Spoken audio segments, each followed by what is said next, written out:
Coming up on Rob on the Road, Spectacular Seniors. Meet a World War II veteran who shares his heroic story as a member of the Glider Brigade in Germany. I can only imagine that the minute you landed, all hell broke loose. Oh, it did. And sit around the table with a pioneer of our region's farm-to-fork movement.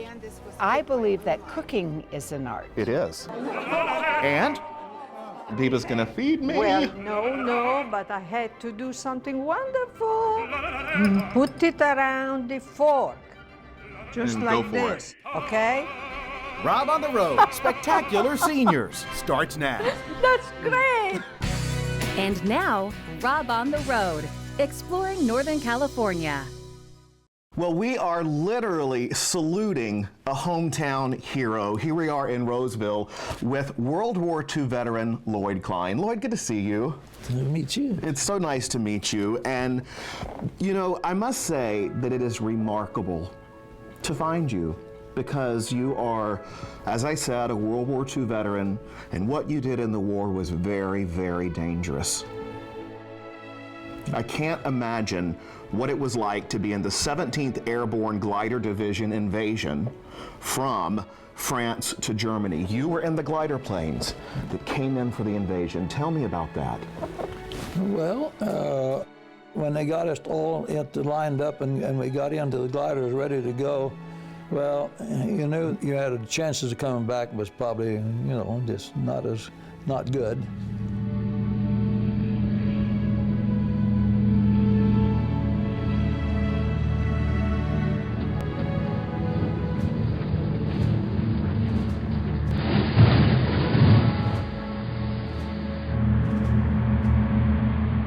It was 2 hours and 20 minutes flight to get in behind me. Before the glider was released and you went into Germany. I forget how long it was that it took us all to get in with the gliders and stuff.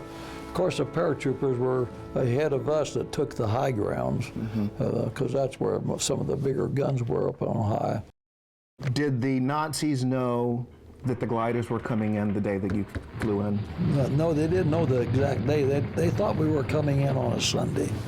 And we came in on a Saturday for what reason, I don't know, but we came in on a Saturday. And they even told us that, the ones that could speak English and all told us we took them by surprise.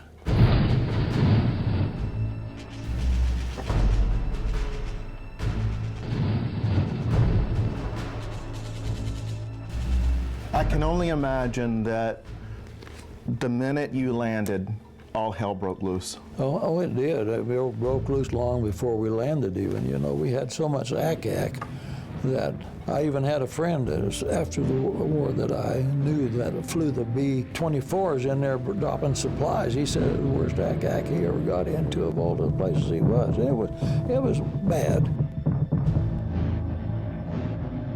And a lot of the gliders took a direct hit. Right. In fact, I want to read this number. The life expectancy of a pilot in combat. Yeah. Bomber pilots, 1 hour and 46 minutes. Yeah. Fighter pilots, 19 minutes. Yeah. And a glider pilot, 17 seconds. Yeah.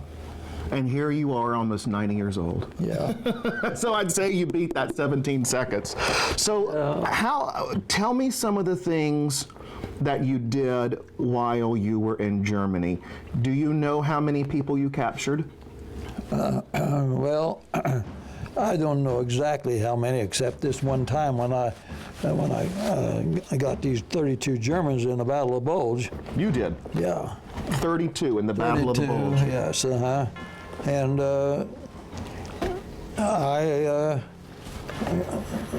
kind of confiscated them at one time. I mean, you didn't shoot them? I didn't shoot at them, and two of the guys that raised up their hands over this embankment, and I just hollered at them to come out, and I just used the word German. I roused them out, handy ho.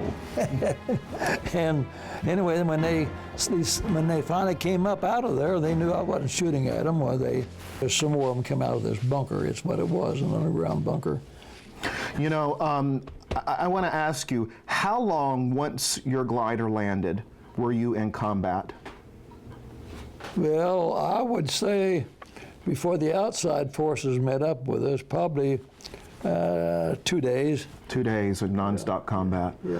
And how long were you in Germany altogether? Because I know that after the combat ended, you stayed and helped rebuild. Yes, I was in Berlin for about 3.5 months, actually, before we got to come home. And all in all, you were involved in the war for about 18 months. Yeah. 18 months. You saw some pretty scary things, Lloyd. You were telling me about a man who stood up right next to you and his head was shot. Yes, well, our bazooka man was going to shoot at this big, it was a German Mark 6, they called it. It was one of their largest tanks. And he come across this road and we saw him, and he come out of the woods over there and he pulled up on top of this mound where we were hidden. And of course the flats out there and where the guys were was getting really hit because they didn't have any cover. But I happened to be at a spot where I had cover, but we had to get out of there because of the shells they were dropping in closer and closer. So my sergeant said, "Follow me, we got to get out of here," and so we did, and one behind one another. But as we was going out there, they were shooting the machine gun, were firing at us, and I can remember seeing these tracers going by me, but none of them hit me. I made it back to the foxhole with some of the others. We had about, I understand, if I remember, there was about 180 in our company, and we were only about 80 of us left. Of course, the rest, some of the others weren't all killed, but a lot of them was injured. And that night we went back in there and we found some of the guys alive. And so that, more than 100 people in one day? Yeah. Oh my word. One time. One time. Yeah, one yeah. time, not even one day. Yeah, one time, yeah. We got back, this thing was probably all over with in 2 or 3 hours of fighting. 2 or 3 hours and 100 of your company mates. Yeah.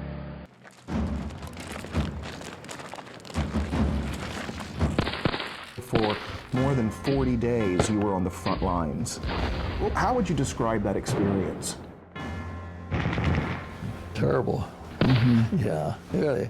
It was, we had snowy, blowing snow, and the snow was blowing when we first got into there, in our foxholes, and the snow kept coming, sifting down on you from the wind. We had high winds and stuff. And it was, a lot of the guys had their feet frozen from the cold. It'd get down to 0 at night, but we had plenty of clothes on, as far as that goes, but still your feet and stuff got cold. And, after once it got through snowing, on the morning of day 7, after we got all shot up, the P-51s and P-38s came in there, and that bright sunny morning, it was just so nice to see the sun come out. And those P-38s and 51s came in there, and they put on a good show for us because they just dived down and just shot the heck out of the Germans. Out of the Nazis. Out of the Nazis in there. And their gun positions, especially the big guns and stuff. And that got them on the move back. Can you believe you lived through that? No, I can't believe I lived through it, but it's just one of those things. I look back and I think how lucky I was because of so many close calls and stuff, So you saw a lot of your friends die? Yeah, I did, yeah. And I've had, especially one mother and her 2 daughters that came to see me to talk about her, because one of her sons, that was a friend of mine that was right close to, not only maybe 50 miles from where I lived. They knew about me, and so they came to see me after the war, see if I could tell them about their son, Clayton Moses. Did you tell them? Yeah. Yeah, he was another one of our bazooka men. And he was going across the road to shoot at this tank to get over there in the woods, and then there was another tank hidden over there that shot him. Were there constant shots being fired? Yeah, quite a bit going on, and we could hear a lot of tanks, especially at night. That first night we heard a lot of tanks moving around, German tanks they were, and it was just a scary situation, you know. It amazes me how all along the way of hearing your story, it was like, just like somebody was watching out for you. Yeah. Well, the good Lord was watching out for me, I'll tell you. Do you feel that way? Oh yeah. Still do, till today. Because it seems to me like you had so many close calls, a lot of close calls, that it's miraculous, and I go back to this word, remarkable, to hear your story. Well, I have to tell you that I prayed to God that if he brought me through this war, when our first attack came, that if he brought me through this war, I'd pray to him every day, and I have. I've never missed a day in my life praying to the Lord. You know, it is remarkable to me that you were able to look back on everything you've been through, and you really have a positive attitude about it. And even during those 40 days of combat in Germany, you still said you smiled when you saw the sunshine. Yeah. And I think that's a really good outlook on life. And Lloyd Klein, I cannot tell you enough how much it has been nice speaking with you. Well, I'm glad I was able to talk with you. Yeah, I am too. Thank you so much. It's an honor, and I mean it, we salute you. Thank you very much. Yeah, you're welcome. Well, she has done it again. My boss calls this woman a force to be reckoned with. Joanne Neft here at her lovely home in Auburn. Good to see you, Joanne. Thank you, thank you. And when I say done it again, you have written another cookbook, and this one has a whole different meaning behind it. It does, because it was a team effort. What's it called? It's called The Art of Real Food. And there's a big emphasis on the word art. Because I believe that cooking is an art. It is. And so it seemed to me that we should be involving the art of cooking with the art of the earth. Talk to me about the art that you found and that you have been following and now working with as a team to put in this cookbook. When you're ready, 2 and 3, got 1, 2, and 3. Okay. I first met Keith Sutter, it was over 20 years ago. We were both working for a developer. He is a brilliant, brilliant photographer, but he has grown just exponentially in 20 years. Anthony Mackie Gill, I first met, I think it's 20 years ago. He was a potter, and he was practicing pottery on a wheel. And I have some of that early artwork. And his sculpture work is amazing. And he did so many of the serving pieces for you. He did 80 serving pieces. And then Paula Amarin is the illustrator, and she did about 45 different illustrations that are shown throughout the book. And they're beautiful. And they're amazing. Why did you want to do this second cookbook involving so much art? First of all, I think preparing food, I think looking at food is artful. I only can make spaghetti, and I stare at that little pile and I think it's beautiful. It is beautiful, and it's especially beautiful if it's presented on earth art, which is a ceramic piece handmade. It's especially beautiful. And so Laura prepared the recipes, or many of them, or I was given the privilege of actually laying out Anthony's artwork, and it was such a privilege. And then Keith photographed the whole process. Joanne, you and Laura Kinney did the recipes. Did you do them together?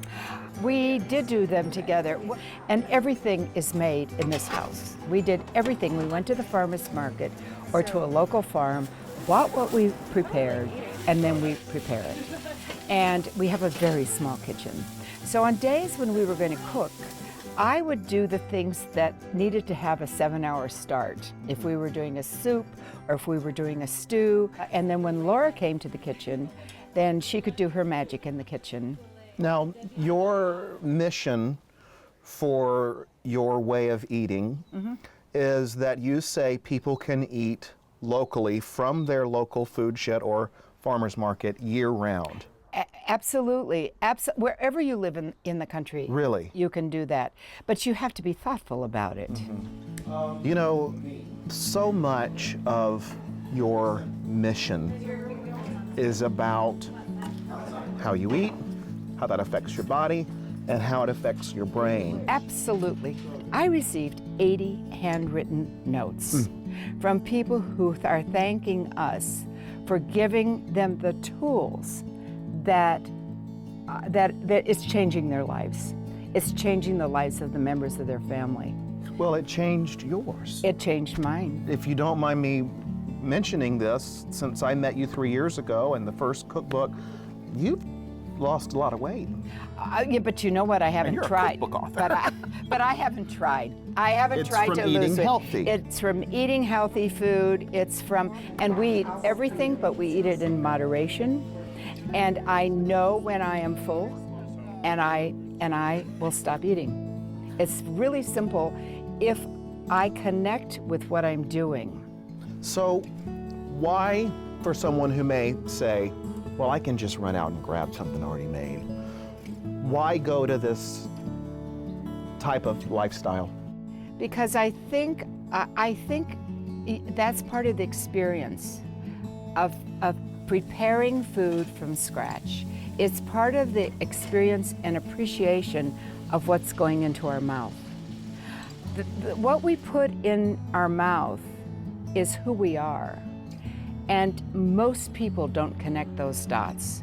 They do not realize that the food that goes into our mouth is the fuel for our bodies, exactly the way that gasoline is the fuel for our automobiles. If it were a perfect world, we would all be eating 8 servings of vegetables every day. If we could just strive for eating vegetables and fruits and little pieces of grass-fed meat, enough so that you savor the flavor, and also it's very nice protein, by the way. So how does this affect you, not just physically, but mentally? Oh, I think that people who are eating the right food, and especially children, if I could wish anything for this world, it's that parents and caregivers understand what it means for people to eat healthy food, because their children will learn faster. They're going to retain what they know, and they're going to be more giving to the world. They're going to be our future, for goodness sake. They're the ones who are going to govern us 20, 30, 40 years from now. We want them to be thoughtful, thinking, bright, clever, pleasant, healthy people, don't we? If everybody was eating the food that they should be eating, which is just healthy food, real food, nothing out of bags, boxes, or cans, nothing that's processed, the health of everyone in this nation would be improved. We would be saving so much money on health care, and we would all be rejoicing in living, and we'd be dancing. You know what? Well, then I think you and I should go eat and dance. Thank you, my dear. We recently polled about 40,000 of our viewers with a question: what's your favorite restaurant? And the winner would get to be on my show. Well, we got a huge response, and the hands-down winner, Biba in Sacramento. We recently sat down to share some great food, some fun times, and the news of her win. Hey guys! You don't. Oh my God, I love your hair. How are you? Yes, that is for her. Biba, I am Biba. And we're here inside of Biba's with Biba Caggiano. Good to see you, Biba. Good to see you too. What a surprise! surprised today to see you Well, coming to my restaurant. Congratulations. I think it is wonderful. Actually, when they told me, I said that there is a mistake. Because I'm a little on the humble side. Oh. And when I knew that was not, I was very excited. That's very wonderful. excited. Thank you to everybody out there who have been following me for 25 years. You know where I am when you're watching television. I'm in the kitchen. You're here a lot. Every time I've been here, I've seen you here. I am here all the time. So this is like a home to you. This is my home. It is like people are coming into my home. I have two homes, the one with my family and this one. And when they are here, I want to make sure that everything is okay. I want to make sure that the waiters are good, that the food they are eating is what they remember. And so this is my duty. And I love it. It's my birthday, so I had to come to Biba's. Today it is amazing. I have grown, but I've seen this city grow, and I feel a common link because there was a time where there was not enough around the city, and today we have so many things. Well, you said you feel a common link, and I've certainly seen the common link that people feel with you. They come in here, they hug you, they know you, they've taken your cooking classes. That's true. They love you.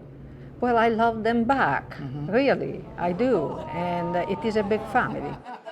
So, Biba, what is the connection with you to food? Why did you decide that being a restaurateur was going to be your life? Well, perhaps it's because if I look backward, I was 6, 7 years old when there was a war in Italy. And we had no food. Not only we, everybody, northern Italy. You were lucky that if you were alive. And so I remember what it is like as a child not to be able to have what today we say comfort food, anything that made you feel good, fill up your stomach. And so as I grew up, and especially when I came to this country, I started cooking. You see Biba outside on the sign. Yeah. Does it still give you a kick? Yeah. You know that I had my Italian family coming to visit me? Really? And my brother always said, I don't know how you do it because you were so terrible in cooking. But I was a teenager, right? So they came and they look out, they said, what is that? That's my restaurant. Your restaurant? Oh, they come in, they look all over, and then we sit down to eat, and he said, God darn it, I would have never thought in a million years.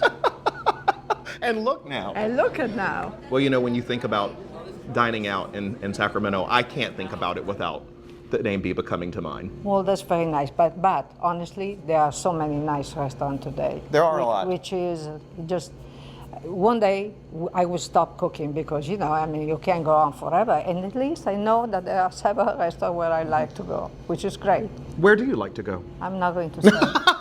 I didn't think you would. Why would you do that? But there are a lot of the guys out there that are doing a very good job. Yeah. All right, Biba's gonna feed me. Well, no, but I had to do something wonderful. Oh, Biba, thank you. Okay, look at this. Yum. What is this pasta? This is homemade pasta that we do here all the time. And look at it is two colors. It is yellow and green. And I see bacon and I see And you mushrooms. got a little crisp bacon and the beans and the mushrooms, and it is just wonderful and very, very light. You were hungry. I'm starving.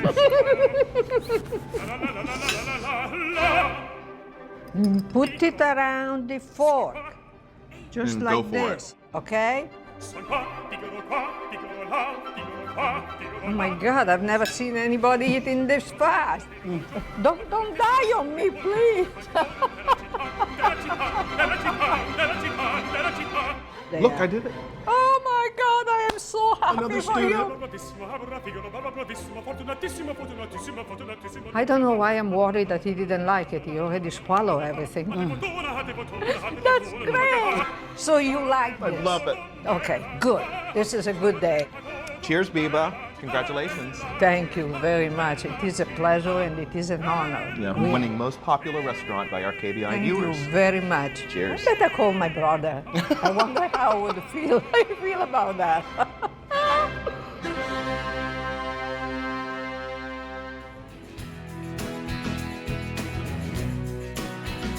This was wonderful, showing us how to eat locally and having us in your home here. Thank you so much. Cheers to both of you. Thank you very much. for being here. They love you. Well, I love them back. Really, I do. To order a DVD copy of this program, call 888-814-3923 or visit robontheroad.org.